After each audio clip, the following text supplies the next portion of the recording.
Hi, I'm Elaine. This is Elaine is XYZ, a vlog that's currently about what to eat if you're in Nara, Japan.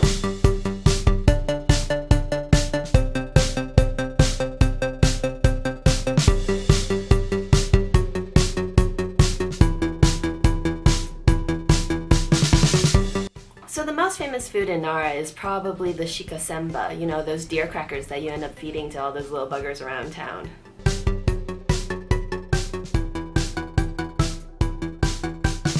But unsurprisingly, for a place that was the oldest capital of Japan, they actually have a lot of really interesting food for people as well.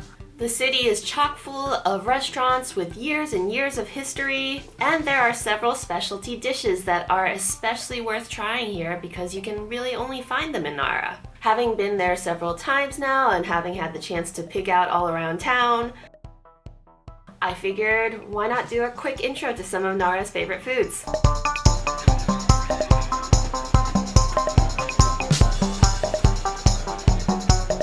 But first, some super quick history facts to whet your appetite. Nara became Japan's first imperial capital in 710, under the reign of Empress Genmei. Genmei Tenno, as she was also known, was one of only 8 women who have ever taken the role of monarch in Japan. And in fact, she was smack in the middle of about 100 years when 6 women actually made it up to the top. After the last of those women, Empress Koken, ended her reign in 770, Japan wouldn't see another female monarch for almost 1,000 years. Anyways, though Empress Genmei's time on the throne was actually pretty short, she started what was known as the Nara period of Japanese history. Buddhism was established, the first works of Japanese literature and poetry were published, and kanji, you know, the Chinese characters that you see in Japanese writing, became a really big thing. In fact, the Nara period of Japan really loved China's Tang dynasty. Nara itself, called Heijo-kyo at the time, was actually modeled after Chang'an, the capital of the Tang. So I wonder if one of the reasons why so many women were succeeding the throne at the time was because the Tang dynasty had set an example with China's, unfortunately, one and only female empress, Wu Zetian. That's just speculation though, I'm not a professional historian. Anyway, getting back to the food. Let's start with 2 dishes that are known specifically for their ties to Buddhism, which I mentioned is also a big thing in Nara. Narazuke pickles. Nara is allegedly the place where sake was first brewed in Japan by the monks at Nara's famous temples. Making sake created this waste product called sake lees, and obviously you weren't going to waste something that came from a sacred temple, so what Nara citizens did was put a bunch of vegetables in it to pickle. And so that's how these famous pickles came to be, and they're still a favorite today.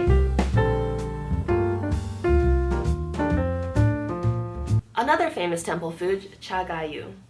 Nara's other big drink besides sake was green tea. A monk had brought it from China to Japan in the 9th century, and it became so big in the area that actually a Nara resident, Murata Junko, would go on to create the first Japanese tea ceremony. One of the oldest uses for the drink was tea porridge, cha, and then okayu, which is shortened into chagayu.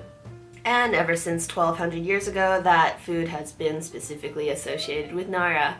I tried both of these foods and much more with a kaiseki lunch at a place called Tono Chaya.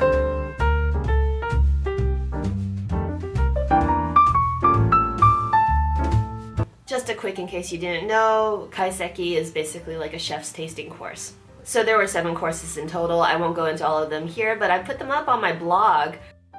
So if you'd like to see some pictures of local ingredients made really deliciously, you can check it out on elaine-is.xyz. Just to speak to the foods I mentioned though, the Narazuke pickles had this really specific taste where they were like way less sour than Western pickles that you might be used to, but also more bitter than the Japanese pickles that usually come with, say, sushi or bento boxes. As for chagayu, it had a very surprising depth to it. I was kind of expecting something that was more just like rice in tea water, but apparently they actually boil the rice in tea so that it has this thicker consistency to it, and it was actually quite hearty. It was also very hot, so watch out.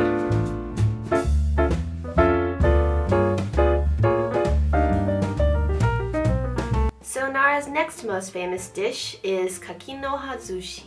Kakinoha sushi, a sushi that can be eaten days after it was made. The key to keeping everything from becoming food poisoning is the persimmon leaf that it's wrapped in.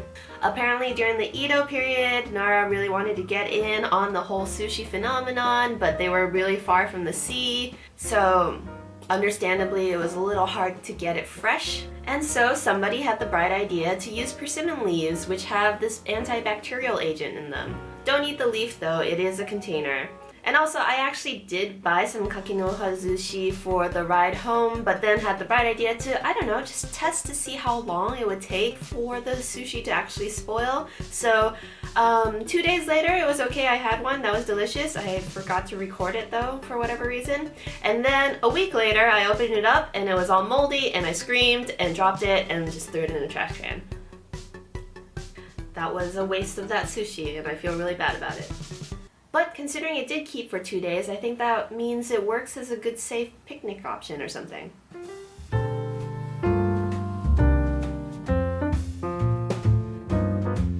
And finally, the last dish that I'm going to showcase is dessert. Kuzu. Created from 2 ingredients only, kuzu starch and water, it is a really unique dessert to the region. The kuzu starch and water need to be mixed together when they're both warm, and they transform into this really beautiful semi-transparent jelly-like substance. I say jelly, but it actually does have enough form to be, say, turned into noodles or made into like little cakes. I went to Inoue Tengyokudo, a store that was established in 1870. There were a whole bunch of different options to choose from. Since I had just had like a giant kaiseki lunch, I just went for dessert. Basically a kuzu afternoon tea set. So as I mentioned before, the texture of kuzu is somewhere between a jelly and say mochi. It was more viscous and had more texture than jello, but at the same time it was definitely nowhere as chewy as mochi. I had a pear-flavored kuzu that was matched with marinated pears in a jam sauce, and it was very yum. I highly recommend it as a food souvenir.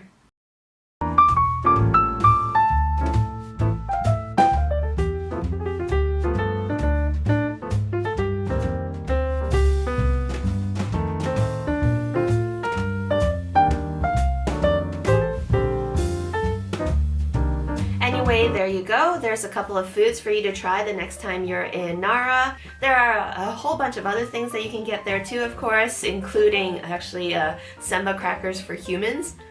But these are the 4 things that I recommend the most. I hope you found this useful. If you did, please like and subscribe. You can find me off of YouTube on my website or Instagram. And see you next time doing whatever it is I happen to be doing.